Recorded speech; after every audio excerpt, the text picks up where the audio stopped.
Coming to you live from a cabin deep in the heart of the Canadian wilderness. Turn down the lights, get yourself a drink, and let's settle in for tonight's broadcast.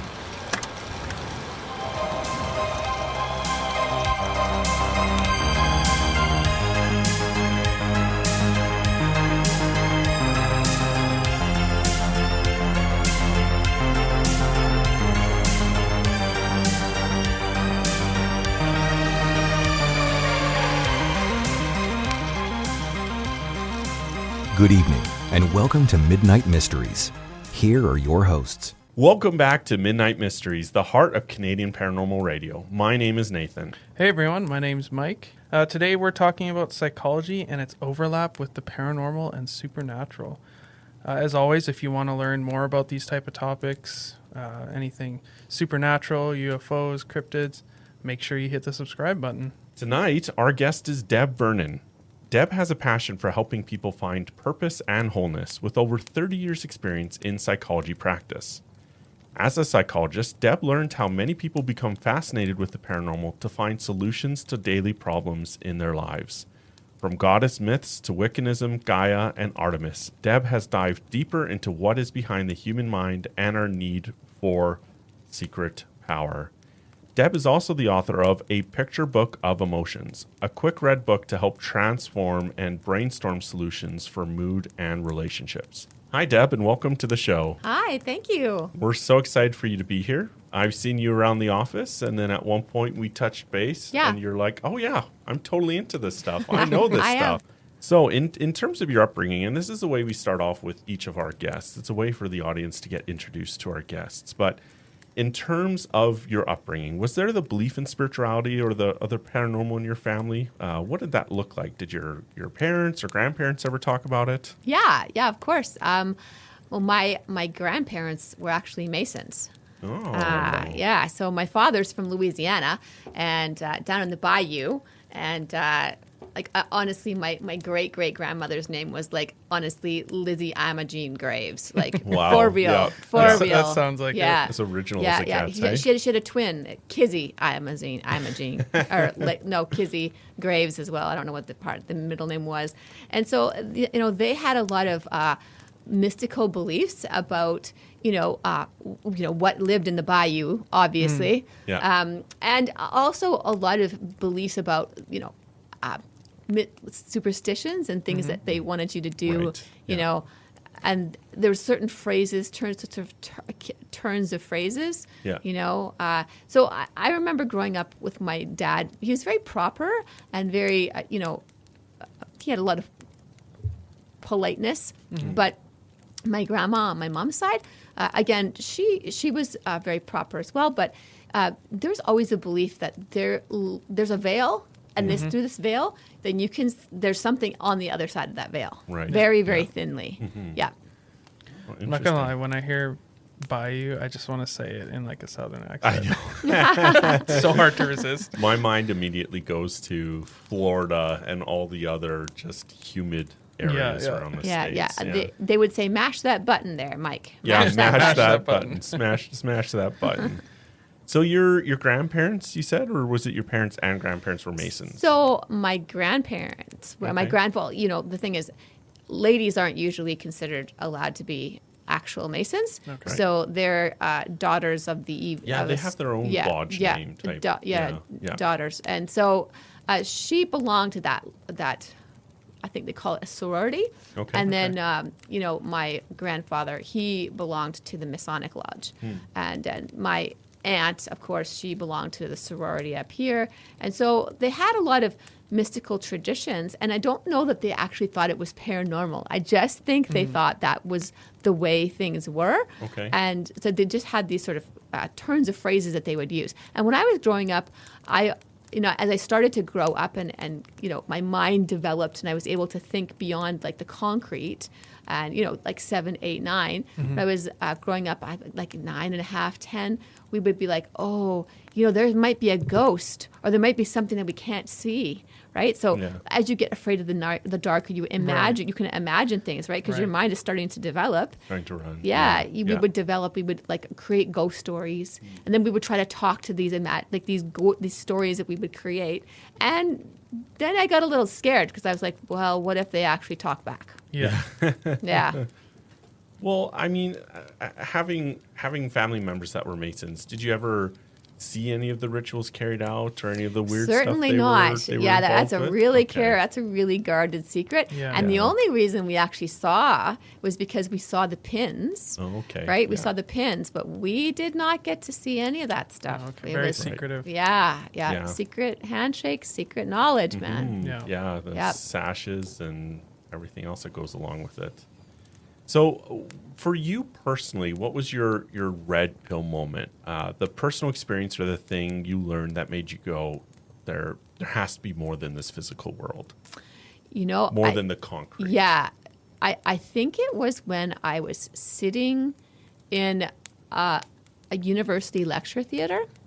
And it was probably before then too, but I think this is a really clear red pill moment.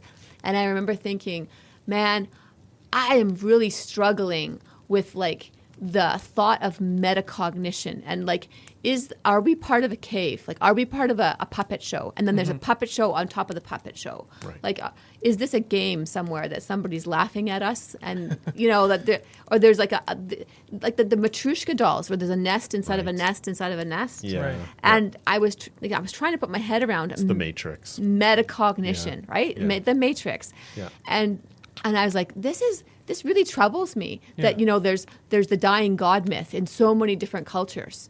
And I'm listening to this professor and he's lecturing and then he says, does anybody believe the early narrative, like the narrative of creation where they're like God would like speak all of existence, all of what we have into existence at one time?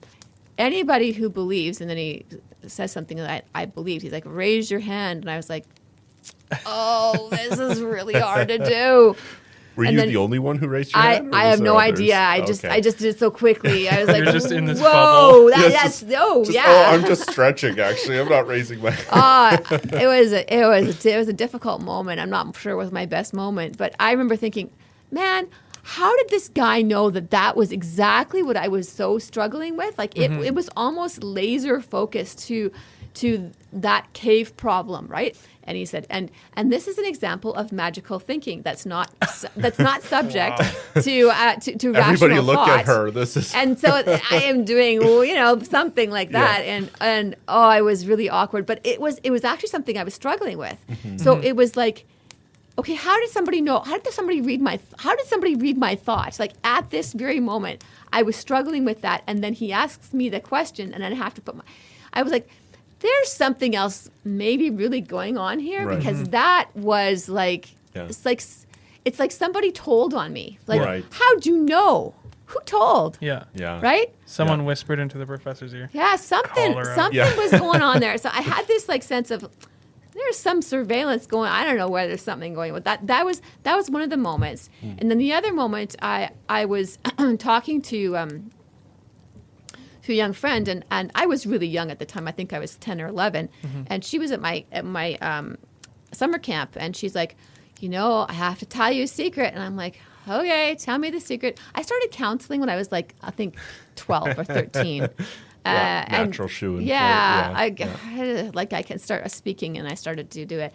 And she's like, it starts with an S, and I'm like, great, here we go with sex, and she's 10. Yeah. And she's like, I said, well, so then we went down to the alphabet. And then she's got to you, and I'm like, Sue. And I'm like, is it suicide? And she goes, yes. And I'm like, oh. And so I was like, well, anyway, she's talking about all these different suicidal ideations that she had, and she had all these different problems. And I would talk to her. We would talk for hours because she had nobody to talk with. So I would talk to her for hours. And then she really relied on me. I think that we had this like counseling relationship when I was like 12. Yeah. I would say a couple of these different, like, encouraging her, right? Like, I'm here for you, and that's not true. And what your dad said is mean, but it's not true. And then she'd come back and she'd say something to me that I was struggling with. I'm like, how did she know to talk about that? Yeah, right. How did she know? And so there was that moment that I had this sense that there's something else going on here, because how could this girl who's struggling so hard try to read, like, how could she read what I was going through at that time? Yeah. And so there you go. I felt it within my own core, and then I saw it reflected in this Sure. very this back and forth. desperate. Yeah. Just thinking about the professor and just shutting down, if you don't follow that mainstream thought, like, this is magical thinking. And Yeah. I know you were saying, some of those things from your childhood, they may not have viewed as supernatural. It is what it is, right? Yeah.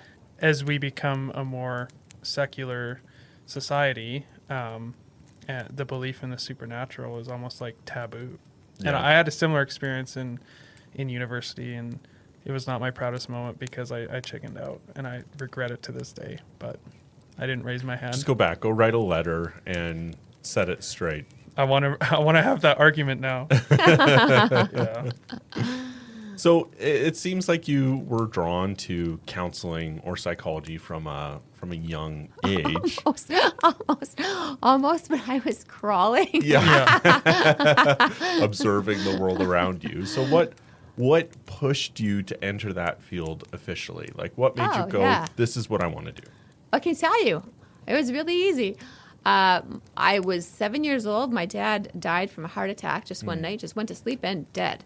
And then we came home from Christmas at my aunt's house, and our house was burned 2 years later. My goodness. So 9 years old, my house was burned on purpose by someone.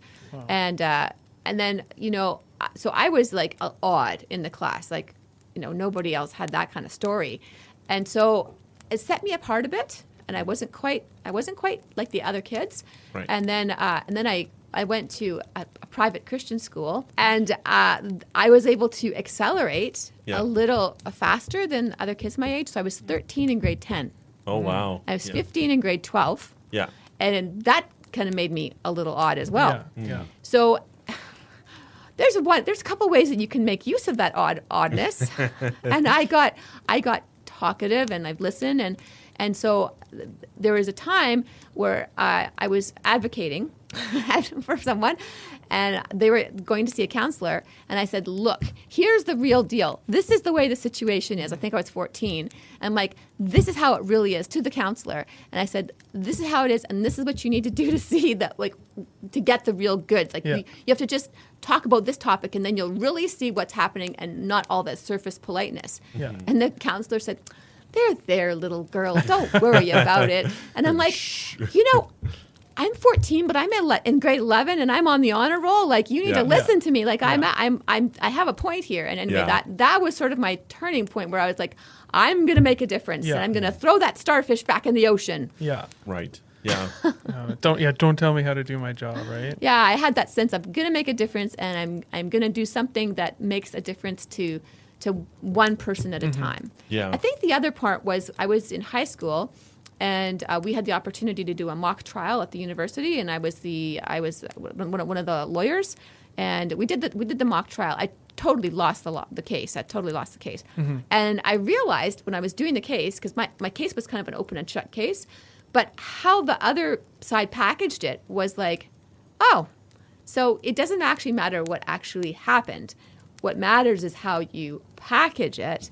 And I was like, okay, I don't want to do anything with packaging. I actually want to make a difference in people's lives, and not in the packaging. So the presentation. Yeah, I was like, I don't want anything to do with that. So it was sort of a few things that just kind of fell away. And I was like, it makes sense to make a difference one person at a time. And I could only think of one way that I could think of doing that, which would be like one-on-one relationship. Yeah. Sure. Well, and clearly you were gifted with it from a young age. Yeah. Well, it just was bestowed upon you by the sounds of it. I remember before my house before my house burned down, I had this dream as a 9-year-old girl in my aunt's basement, and I dreamed of fire. I dreamed of fire, And I knew when I woke up that my house was burnt. Oh, wow. I knew that. Yeah. Crazy. So my mom said, honey, I've got something to tell you. And I was like, the house burnt. And she's like, yeah, you know? I'm like, yeah, house burnt. I kind of know. Like, I had a dream about this house burning down. That's intense. I still have that clear memory. Yeah. It wasn't a scary dream. And I don't have any bad feelings about my house being burnt. Oh, interesting. Like, people are like, oh, your house burned down. I was like, yeah, they burned it down on purpose. But everybody was, like all my friends and the family and the church group that I was with was really nice to us. And they gave me new clothes. And I got new clothes out of the thing. And so I don't, even though it was So were you the one that burnt the house No. down again? in a different city, got a good alibi. Yeah. Oh, man. Yeah. So most people, when they go to university, they end up with their minds being closed, which is not what the pursuit of knowledge is supposed to do to you. But it sounds like your mind remained open a bit. You still remained open to spirituality, to the supernatural, to the paranormal. There's your book, a picture book of emotions, where you talk about the development of alpha waves and delta waves and theta waves, and how when we understand how our minds work, we can alter the different states. And some people would say that's, when you go too far down that rabbit trail, some people would say it's parapsychology, right? But how do you, just because they simply don't believe in the supernatural. So how do you see that overlap taking place? Let's talk about the things that we do know, like the alpha and beta, delta, theta waves, and there's gamma waves as well. So a lot of people, when they're trying to achieve, a sense of peace or like calmness, they're trying to sort of empty their mind. And so this is how they kind of go down the parapsychology, route. And my supervisor in my master's degree was like the expert in parapsychology, actually. And Dustin was his name. Yeah. Okay. So he was one of the experts in that field. So he was open for me to talk about the things of faith, and so that gave me a freedom to experience that. And I did research in university on the experience of taking on a role as a character, as an actor, and how that your mind sort of change. Like you have to sort of put your mind into somebody else's experience to do that. And that's actually a different kind of brain state too. And the state that we're in right now, having this conversation, this is actually very similar to REM sleep. Did you know that? Oh, No. interesting. The kind of conversation that we're having now, where we're intently just looking into each other's eyes and having a discussion where we're all of our minds are trying to think about and perspective take like that. It's a very small wave. It's like a little rumble, like a little wave rumble.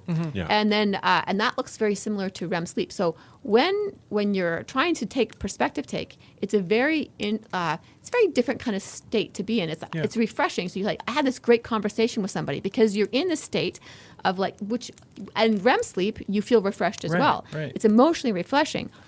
There's a different kind of state called alpha waves, which everybody tries to achieve these alpha waves. And some folks say, oh, that state of empty brain is so dangerous. You can't do that. It's opening your, but actually that's like saying, knives are dangerous. I'm like, knives Depends on are the made, use. knives are made for carving chicken, and you can use them for bad things too. So Right. Yeah. that brain state's a mathematical brain state. And I actually use brain entrainment to put people's brain in that brain state. And then, the different types of brain states that people go into. For example, delta is really useful for sleep and theta for imagination. So that's another one where people who are interested in the paranormal are interested, well, how can you increase your delta delta and theta waves? And usually the answer is by having a healthy brain, right? So that's some of the things. Our brains do all of these things at night for us when we're trying to sleep and when I'm getting a good rest. And our brains, when they're healthy, they actually do these different brain states at night when we rest. But just more to your point about parapsychology and brain states, it's true that your brain is capable of perceiving and being able to connect with concepts and usually it's right the Mickey Mouse ears area. If you can think about the Mickey Mouse ears, Interesting. that area is actually responsible for what they would consider transcendent experiences. So, but you can give people LSD and you can activate that, and then you can have people at a worship service and they can activate that. So you can activate it synthetically. People are like, oh, it's not a real thing. I'm like, yes, you can activate it synthetically, but it's different. It's not the same thing, right? It's not quite the same thing. Same area, different thing. Yeah. Yeah, and I mean, brainwave sound frequencies, we've talked about this stuff before too. One area I've been getting interested in is even brown noise and some other frequencies for rest and sleep and creativity. It's really helpful for ADHD, actually. Yeah, that's what I heard. That's funny. I use, I don't know if it's the same thing, but I use white noise. It's called brown noise. Yep. And I've been using that since I had kids for 3 years ago to help sleep. Yeah. Works wonders for me. It does. And it's crazy to see some of the old military operations that involved experimenting with noise and influencing masses of people with noise too. There's this group deterrent device that's used in the States and Canada where you've got a mob of people and they'll aim this specialized shortwave dish at them, and it causes nausea, it causes people to vomit, it causes confusion and other stuff. And it's just amazing to think about how our brain is able to take these frequencies, these invisible frequencies, and interpret them into language and sound. With some of your cases, where has it been more clear that this is not just simply a physical world, but there's something spiritual about it too? That, this is happening in their brain. This is happening because of past trauma, but there's also something darker that could be happening. And some of the things we've heard about before is overlap between things like schizophrenia and possession and other areas like that too. Yeah, let's talk about that. I remember I said my supervisor was Dustin. And one of his areas, the legendary Dustin. Yeah. He had us over to his ranch. He had a nice horse ranch. Oh, cool. He was interested in all things parapsychology, and he would do different meditations with us. And one of the things that we learned about was sleep and how our brain states change. And I think that's when I was aware that sleep. That's when people have the awareness, or the awareness is the mind is a little less guarded at like sleep onset and then sleep wakefulness, and then there's that like waking up state when you can remember your dream, but you're not completely fully like moving yet, but you're awake enough to make a sentence, like, right? Mm-hmm. And there was many cases, not just one or two, but I'm thinking about one woman, and she would say, "There's the old hag," and I'm like, "The old hag? You heard about this?" And it happens in a sleep state where they feel like attacked, and they're sleeping. And she said, and this is in my family all the way back to my grandmother. Yeah. That's and interesting. So it's carried on the bloodline. I'm like, so did it happen in your foster family, like in your foster brothers and sisters? She goes, yeah, not really. It was with me, my mother, my grandmother. We all have this old hag. And then she started to explain about, she felt like attacked, and I would talk to her, and as I was talking to her, she would feel the tightening on her chest, and I was like, okay, there's really something going on here this is not material. Right. Yeah. Yeah. And then I just had another case a couple of months ago, and same thing happened. This young woman had this experience of feeling like a rape situation happening again. Yeah. But it was happening every night. So imagine, like, a rape is terrible, but it can end and you can have a flashback, but you're not there. But imagine going to sleep, and you have to sleep. And repeatedly, and then it's repeat, and it's the internal feelings of that. Like, it's not just like the external feelings, but the internal feelings. And I said, man, there's something going on here that is way, way bigger. And the reason we were able to fix that is we were able to pray, and that actually resolved it. And this young woman had gone to all the different top psychologists. She'd been to psychiatry. She's been to several different hospitalizations. None of it worked. Right. None of it. I mean, they could get her on so many medications that it would get her into that sleep state. But as soon as she went into natural sleep. It's interesting you were mentioning the like pre or just when you're falling asleep and when you wake up. I've always found for myself, usually it's just as I'm waking up is when, sometimes when I'm just falling asleep, but mostly when I'm waking up, it's when I have like, you know, a brief vision. And I remember one time, we had my daughter was about 1.5 years and she was in our bed because she couldn't sleep. And, you know, I literally woke up and like covered her and I said, watch out for the snake, because like it was so real to me at that moment. You're talking about like when the veil almost is thinnest at that time. Because I always felt like, was that spiritual? Was that just my mind making up things? Can you speak to that at all? Sure. Some things are spiritual. Some things are personal. And some things, are like their personal struggle and a fear, and then, like a spiritual force can come in and make use of that. Right. Now, I had a terrifying dream about a cupcake. It was a white cupcake. Okay. I'm scared already. This is with sprinkles. Yeah. I can't eat sugar. It's like, or anything that could turn into sugar. And so in my mind created the scariest thing, which would be a white cupcake. Okay. Now that's personal, because that's based on my medical problems with eating sugar.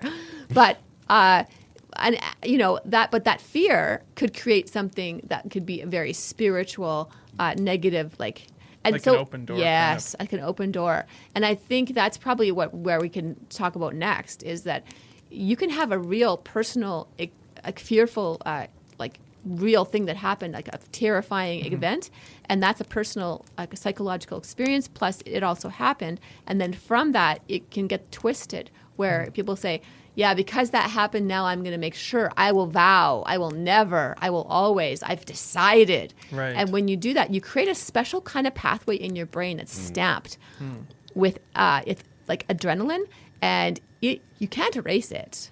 It doesn't erase, but you can overlap it, but it never erases. People think, no matter what I do, it'll all be forgiven. I'm like, yeah, you can get forgiveness for things, but you can't undo pathways. Well, anyway, naturally you can. Right. Can't undo pathways that are stamped with this really high adrenaline, and people can make those kinds of extreme vows, and those vows can become like part of where a spiritual force can make entry in, and be like, okay, and the more people speak these things out loud, the more they say them, because you see, spiritual forces can't read your thoughts, but your maker can read your thoughts, but the spiritual forces can't read them.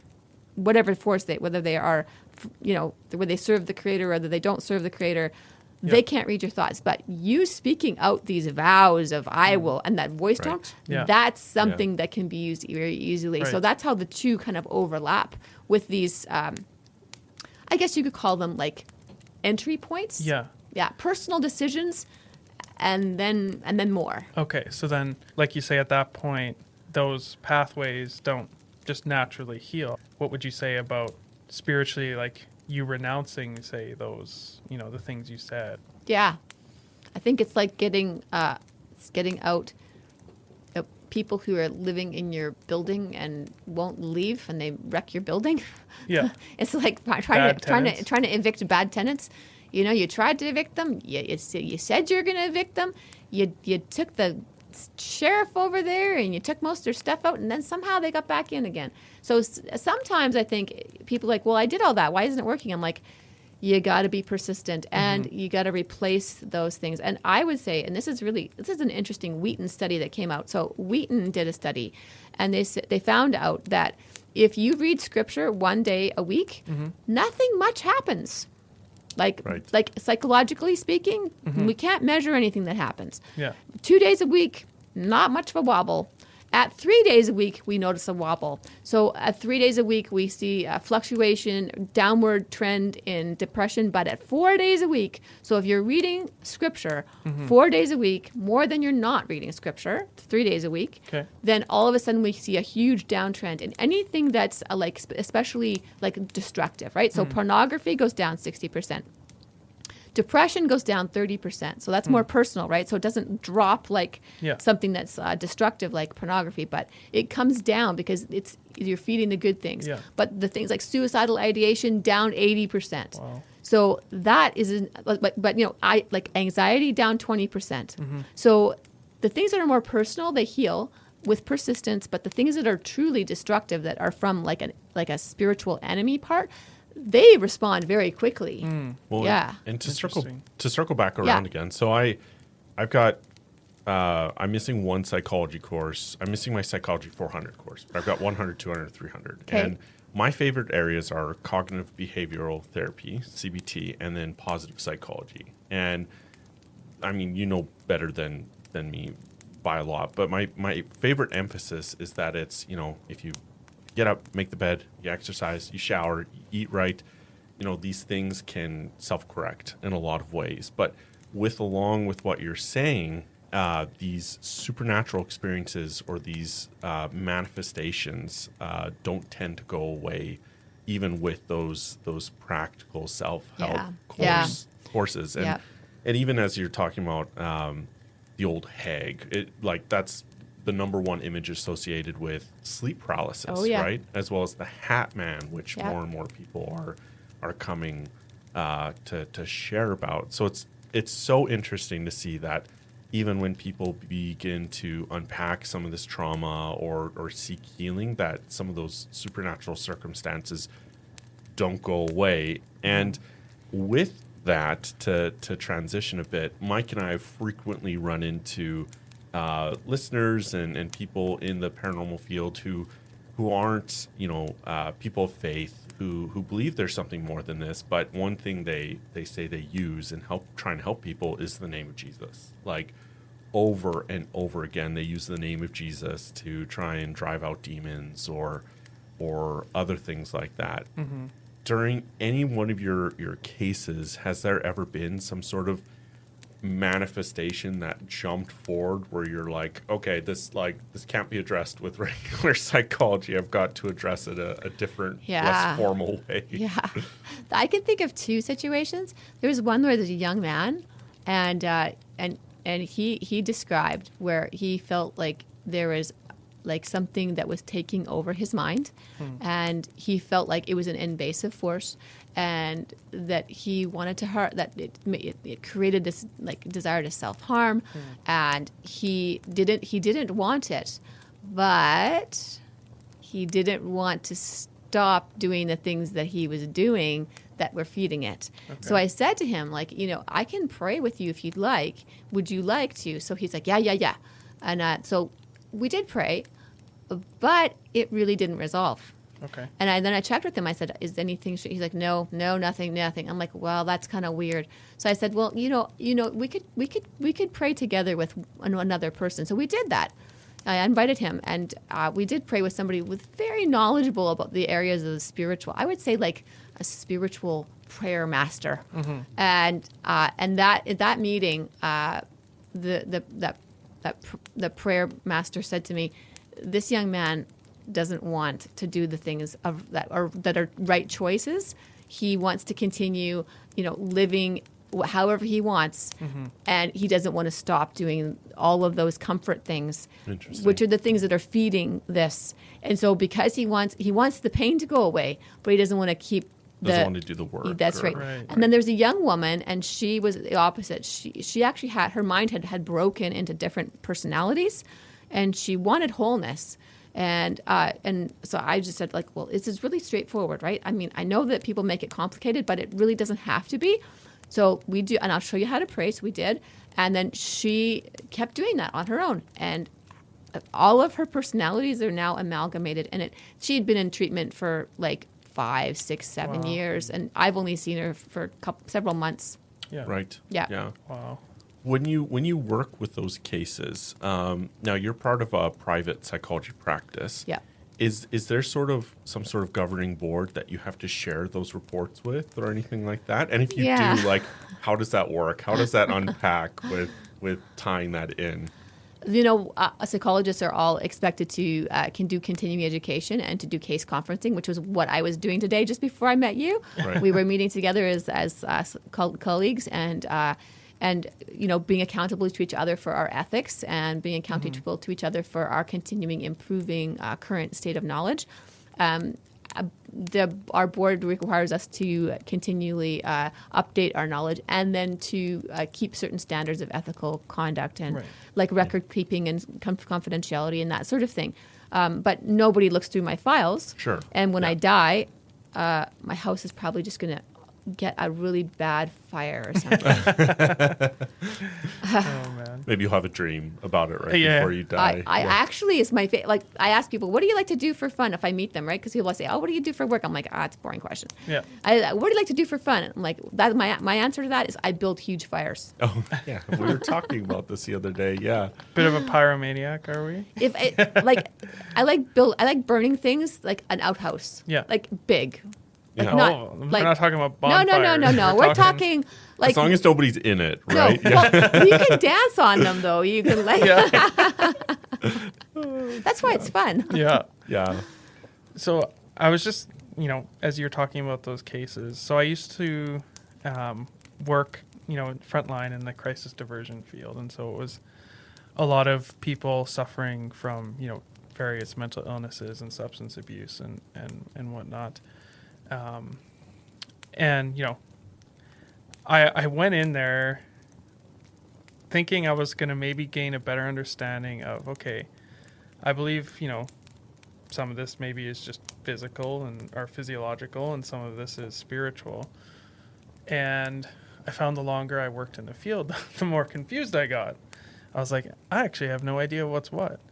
I was in that field for about 4 or 5 years, and I just was like, you know what, I think it's all interconnected. But, with all due respect to, people that struggle with mental illness, do you see a connection with some of the more serious ones, such as, let's say schizophrenia or hearing voices telling you to do things like that? Do you see a connection there? Or let me rephrase that. Do you see that as it could be physiological or spiritual, or do you see a more like overarching connection?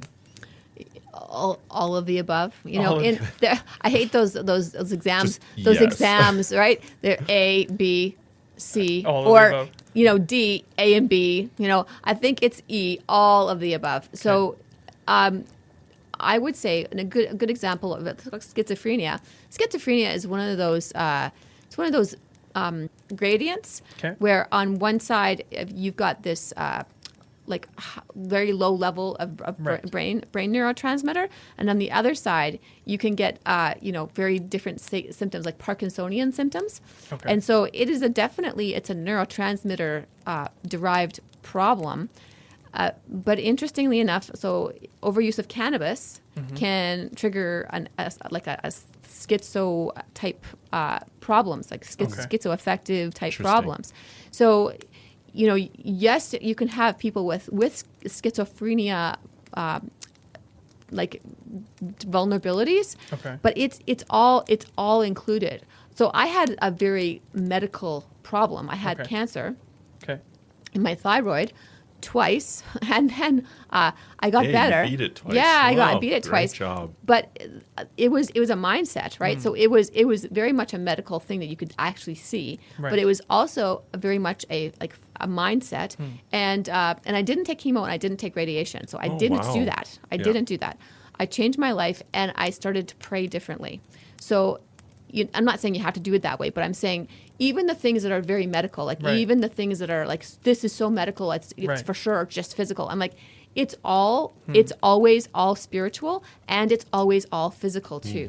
So the physical and the spiritual are not opposite. They are probably overlapping, and that's the veil, right? We can't see through the veil, but they're all interwoven, right? Right. And I think that's important to talk about, because sometimes when people have mental illnesses where they have like anxiety, depression, and got these negative thoughts that are working, automatic negative thoughts, then they believe, well, that's because my anxiety is doing that to me. I'm like, oh, no.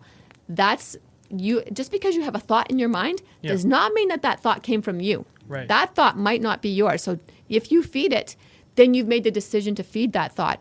And that's something you have to take captive. But not every thought is yours. But every decision to feed the thought is yours. Right. Yeah. It's like the fleeting thoughts, right? It's like That's right. you either discard it or you entertain it. That's Or right. Take every thought captive. That's like right. you said. Yeah. That's so interesting because, I mean, that's kind of where I got after that 4 or 5 years, right? Is that it's not, like you say, it's not spiritual physical, it's spiritual physical, and physical things can have an effect on the spiritual world. Spiritual things can have an effect on you physically, like altering things in the physical. It's like, because I used to be along the same lines. It's like, well, maybe there's an imbalance of hormones here, so it's strictly physical. It's like, oh wait, no, there's an imbalance of hormones because it's a broken spiritual world, and if it wasn't broken, there wouldn't be an imbalance of hormones. So there is that overlap, and I still can't say that I won't see it as a complete overlap going forward. Sometimes I still might want to address it as physical and spiritual, but I think that makes a good segue even into our next question. Was one of our episodes talked about Wendigo psychosis, and that was in the DSM. There was the Greyhound bus beheading a few years ago here in Alberta, where he was diagnosed with Wendigo psychosis and institutionalized from there. But do you see anything else in the DSM like that is clearly like, okay, no, guys, like you're going out of your way to avoid admitting that there's something supernatural or paranormal going on here? Do you think all your listeners know what Wendigo psychosis is? If they've, no, but we could break it down if you want. Sure, go ahead. Yeah. Are you familiar with it at all? If you want to go ahead, you can. Well, let's Show us what you got. Let's start talking about it, and I'll pull it up out of the DSM Okay. here. I would say that the dissociative disorders are the ones that are the most vulnerable to spiritual interference and paranormal psychology. So, and it can happen to anybody. People are like, I would never happen to me. Oh, yes, it can. It could happen to anybody at all. So a lot of folks have come through post-traumatic stress disorder. Yeah. And, or you could even say, well, I don't have PTSD. I'm like, oh, it could happen with you going through adjustment disorder too. So they have something called depersonalization, which means you don't feel real to yourself. It's just, your mind is so like strung tight and it's so overwhelmed that you feel out of control of your own sensations, your own thoughts, your own your own body, your hands, your breath, your heart rate, your speech, your tongue. They don't feel real. They don't feel like they really are like actually what you're used to. They feel out of control. And then that's depersonalization, and then derealization is the world around you. The world around you feels weird. It's completely, it doesn't feel right. Like the sounds don't sound right. People don't look right. They don't seem right to you. I can't help but think of that recent situation in the airplane where that lady was like, he is not They're real. not real. Yeah, that's right. It's Right. There's an example like that. It's a perfect example. Right? And so that's an example of derealization. And it can happen, two things can overlap. Like you can have depersonalization and derealization overlap like that. And that's difficult for the mind to deal with. And then in those cracks is where like an invading force, like a supernatural, like a spiritual force could like invade and then create more havoc and create more destruction and create more like pain and anguish. And it like not all spiritual forces do all the same functions. Some people, it's just lying, right? That's right. Why did I even lie? I don't even know. Why did I do that? Like that's the function, right? Is just create deception all the time. The habitualness of it. Yeah. So just pause. Wendigo psychosis is defined as an intense craving for human flesh, an intense fear of becoming a cannibal, and it's a culture-bound syndrome, which is tied to the First Nations beliefs that you could be possessed by a spirit that causes you to turn into a cannibal. And there's a few famous cases here in Alberta that we covered in our episode about Wendigo psychosis. Yeah, Swift Runner. Swift Runner, yeah, Swift that's Runner. one we talked about in our episode too. Fort Saskatchewan. And it wasn't Yeah. even, it's not even like I'm going to like eat this person's like fingers. It's No. like they're eating hundreds of pounds of human flesh. And it even goes back to the, what's called priests before that. Algonquin. Algonquin. And then priests who landed in Quebec. Oh, like the The Jesuit priest. yes, Jesuit priests, which, yeah. by the way, the Jesuit priests have all sorts of crazy adventures Oh, around yeah. the world, from like Oh, yeah. giants to werewolves Yeah. and vampires. So you mentioned that can happen to anybody, right? It No could. one's immune to it. Yeah. Do those type of things tend to be a result or happen with like very traumatic events, like where it's like Yes. this is so horrible Yes. that I'm going to disassociate yes. from reality, Yes, kind of yes. thing? Yeah. If you think about it as like an enemy, right? So like a predator, and so a predator is going to attack like a herd, Right. And they're going to look for the weakest animal, or they're going to look for the animal that's just tripped. So Right. always, if you've had pain, if you've had trauma, if you've had like if you just cut your leg, that's where the predator is going to go after that one that just like fell and Right. cut. So always that trauma is where an enemy spiritual force is going to look from, and that enemy is going to use that trauma and then weasel in. Like that's where the invasion comes in. Yeah. So It's people the are like, well, weak link. Yeah. It's the, yeah, what an indicator of the importance of community. Yeah. Eh? Isn't that just like mind blowing? Yeah. It's like, oh, look for holes in the community. Look in for a way someone who's to- alone and And traumatized. isolated. Yeah. Yeah. Yeah. That's intense. Yeah, I know. That's like, it's so profound. I'm just kind of like lost in thought now. about So, it. okay, so just to throw this out here, and this might completely pivot our conversation, COVID. We stayed away from some of the major conspiracies and some of the political conspiracies, but nobody could argue that the effects of isolation and people feeling more alone than ever were amplified during COVID. And I mean, millennials and Gen Z specifically already struggle with loneliness, even though we're more connected than ever. Do you think that there was something supernatural taking place there, or something that was being taken advantage of when we look at it in the grand scheme of things? Well, I'll answer it this way. I still am seeing, so that a lot of 10, 11-year-olds back then are now 14, 15. And I'm seeing them now in my practice. And, usually 14, 15s are getting into mischief. Yeah.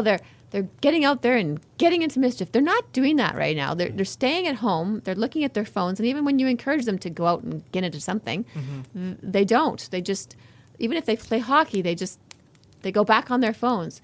And so what happened there was laid down so many pathways of like the more, you remember when you go down a ski hill on a or even like a snowboggin hill, and the first time you go down it's all powdery and it's fun, Yeah. and then all of a sudden it's an ice block and it's just like a straight down the ice Yeah. mountain, and everybody's getting smashed on the ice and it's no fun anymore. This is what happens in your brain. It just, as you entrain more and more in those pathways, you don't really have, it's not like cognitively flexible. And so when we did in COVID is we created these isolation pathways, which are now sort of, they've been laid down. So, you can create you can create a pathway in 63 days. Well, we had a lot longer than 63 No days. kidding. We laid down a pathway. Yeah. And these young folks, right, there's a window of opportunity. There's a developmental opportunity window. And those youth are still in that pattern of socialization and social isolation. And they continue to, chat on these forums, which continue to enforce that Right. for various reasons. There's different reasons to isolate, because you have other reasons. People like, I'm not talking to you because of these social upsets, and so you're on this side and I'm on that side, so now we're not going to talk. Tribalism. Tribalism. And so that creates social division. So people are finding more reasons to be divided, but that's the same pathways that they're using is those social isolation pathways. So was there a spiritual force behind that? I think if you think of it this way, you might have like a spiritual problem with like lying, but these would be more like the generals or the like the kernels, Upper echelon, where like this is like if we sprinkle this kind of poison into the society, that this is how it's going to trickle down. It's just gonna eat at all of the good things. It's gonna like create these like claw marks of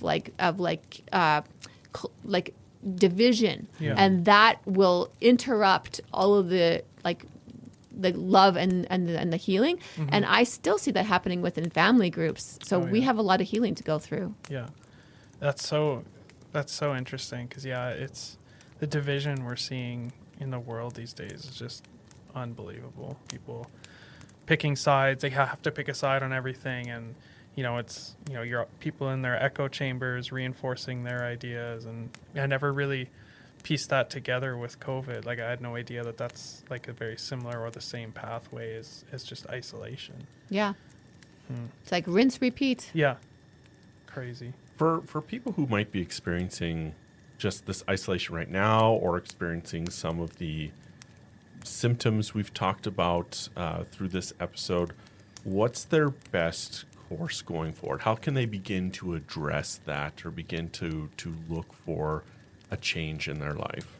That is an excellent point.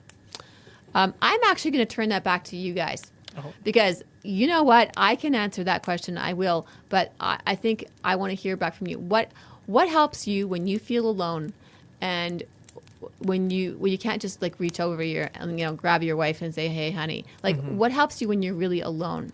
What do you do? Okay. I mean, for me, it's, yes, you have a relationship with your spouse or your family, but I always find like a broader community. And for me, in particular, a spiritual community. I don't know what exactly it is, but it lifts me up, right? Like, it's talking about, like, if I'm feeling lonely or depressed or whatever, it's talking about, those, spiritual things and those vulnerable things in my life with a community of people that I trust.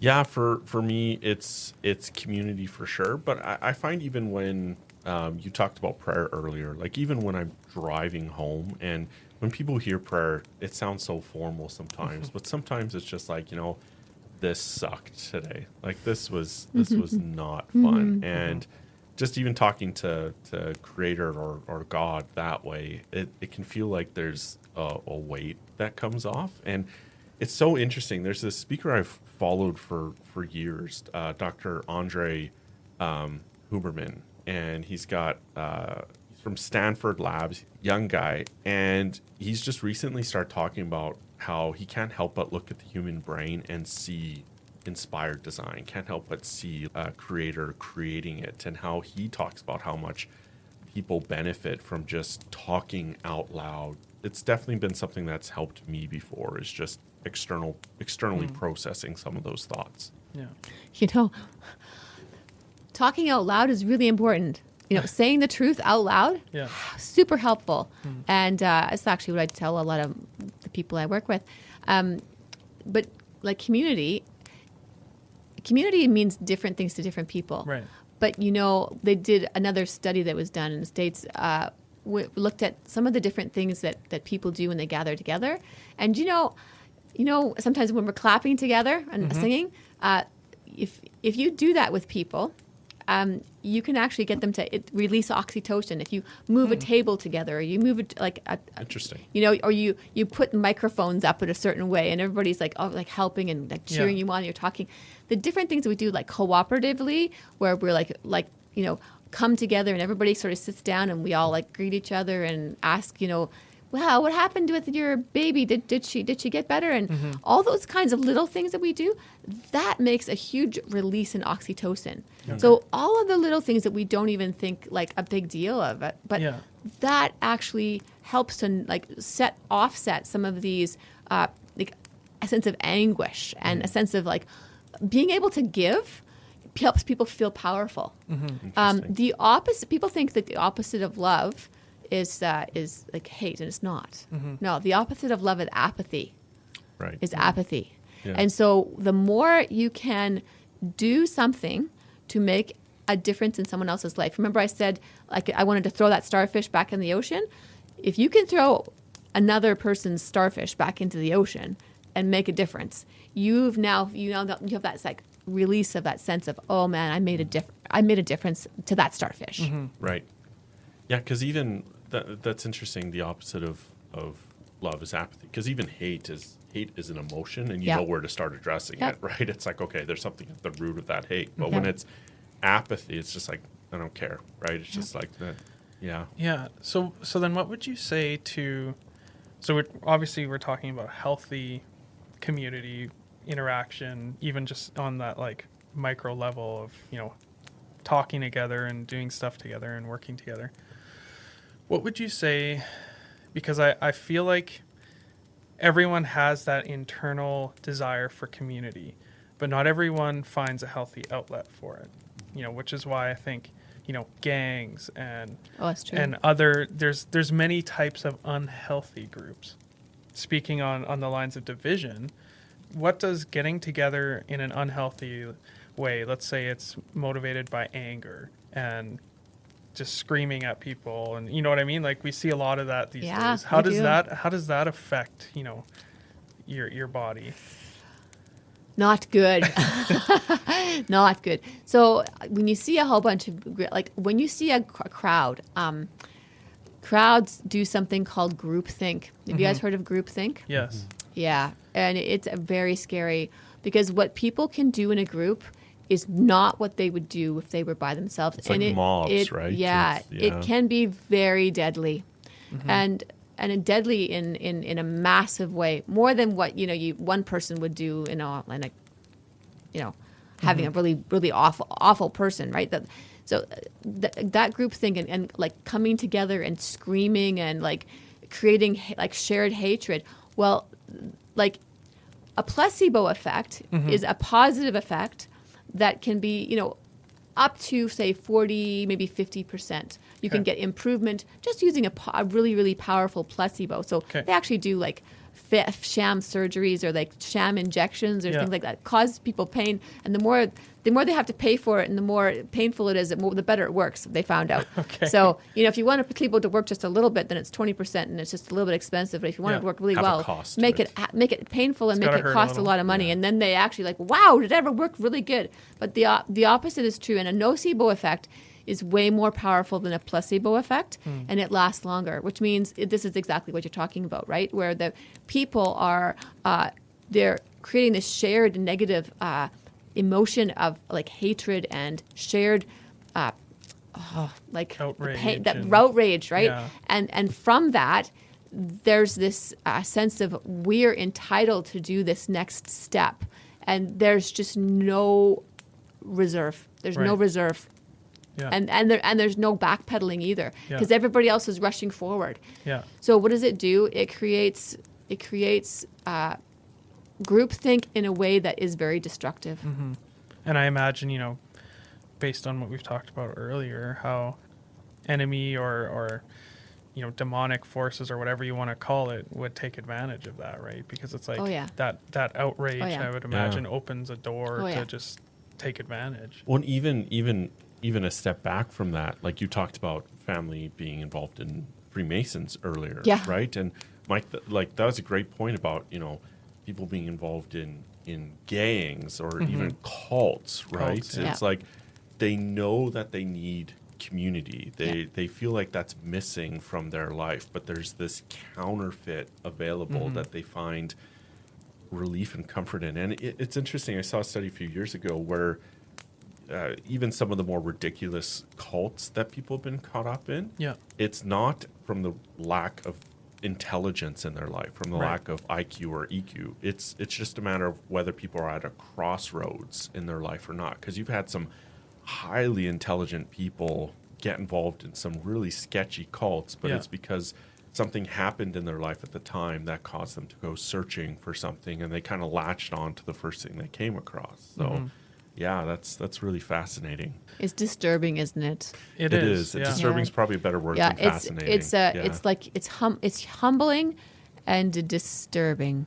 At least in my short 33 years on the earth, right now there's more people that get together to express outrage and to engage in that groupthink, not even just physically getting together, but somehow I feel like even, social media probably plays into that, because you get in a group online, like I said, echo chamber, and you just feed on each other's rage. And it's just, it is disturbing how we're trending as a society towards just so much anger and horrible things being justified, from that anger. When you have to wonder, and I wonder how much of this you've seen, Deb, too, but in one of our other episodes, we talked about even if people don't believe in conspiracies, you have to admit that there's 6 corporations that own every major news, television, and radio station in the West, and it's even smaller in some other countries. And the fact that people are polarized more than ever, you have to go, okay, I wonder if there's some manipulation. Here we go with the puppet show again, right? Remember the puppet show? Remember that? Right? Yeah, there's people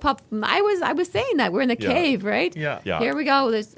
So I see that there is definitely hidden forces that are sort of pulling some strings. And we talk about the people that we can see in the news. Of course. But if you can see somebody in the news, that's probably not the puppet master. Yes. Right. Yeah. That's probably not the puppet master. That's someone being taken advantage of in one shape or form. Probably one of the people that are out front. Well, even reading about, because you can get hundreds of thousands of disclosure documents online now, even reading about how there's 15 or 16 levels of top secrecy above our prime minister here in Canada and above the president in the United States. So the fact that the rulers of our country, the public rulers of our country, aren't even in the know of what's going on is very telling too. Yeah. It's okay, who's kind of the cabal behind things? And it's so cool to see with a lot of our listeners, or with a lot of the paranormal community in general, they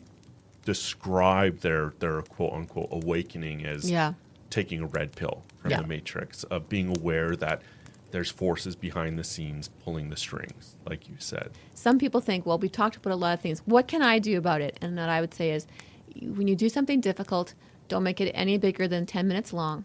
And then you say, well, is it going to make a difference? And I'll say, nobody ever can know that what they're doing in this moment will make a difference. We never get to know that.